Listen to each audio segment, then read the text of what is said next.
ایک صحابی کے اعلان پر درندوں کا جنگل حالی کرنا۔ سن 50 ہجری ہے اور حضرت امیر معاویہ رضی اللہ تعالیٰ عنہ بساط خلافت کے واحد حکمران ہے۔ سابق خلفاء کی طرح اسلامی فتوحات وسعت پذیر ہے۔ حضرت امیر معاویہ رضی اللہ تعالیٰ عنہ نے حضرت عقبہ بن نافع کو افریقہ فتح کرنے کے لیے حکم فرمایا۔ حضرت عقبہ نے افریقہ میں فتوحات حاصل کی۔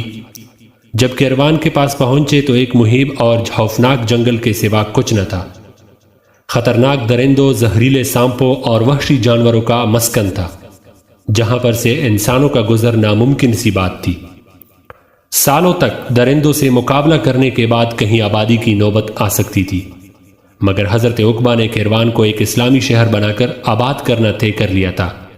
چنانچہ آپ رضی اللہ تعالیٰ عنہ نے کیروان کے خدوحال اور حدود کا خاکہ تیار کر لیا اور اللہ جل جلالہ کی بارگاہ میں دعا فرمائی اور اس سرزمین پر کڑے ہو کر 3 مرتبہ بلند آواز سے اعلان کر دیا، جس کا مفہوم ہے کہ اے جنگل کے باشندوں، اب ہم مسلمان اس کے اندر آنا چاہتے ہیں انشاءاللہ، پس تم سب کوچ کر جاؤ۔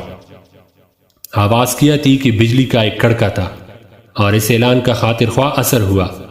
لوگوں نے دیکھا کہ بڑے بڑے خوفناک درندے اور زہریلے سانپ اپنے بچوں کو لیے بھاگے جا رہے تھے اور ہر سوراخ اور پتھر کے نیچے سے بھی نکل گئے، حتیٰ کہ پورا خطہ حالی ہو گیا۔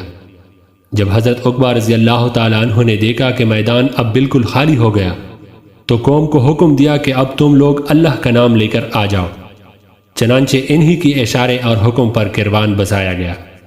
بڑے بڑے غیر مسلم مورخ آج بھی حضرت عقبہ کو کیروان کا آباد کرنے والا تسلیم کرتے ہیں۔ حضرت عقبہ رضی اللہ تعالیٰ عنہ رسول اللہ صلی اللہ علیہ وآلہ وسلم کے زمانے میں بچے تھے، صحبت حاصل نہیں ہوئی اور آپ رضی اللہ تعالیٰ عنہ افریقہ میں ہی شہید ہو گئے۔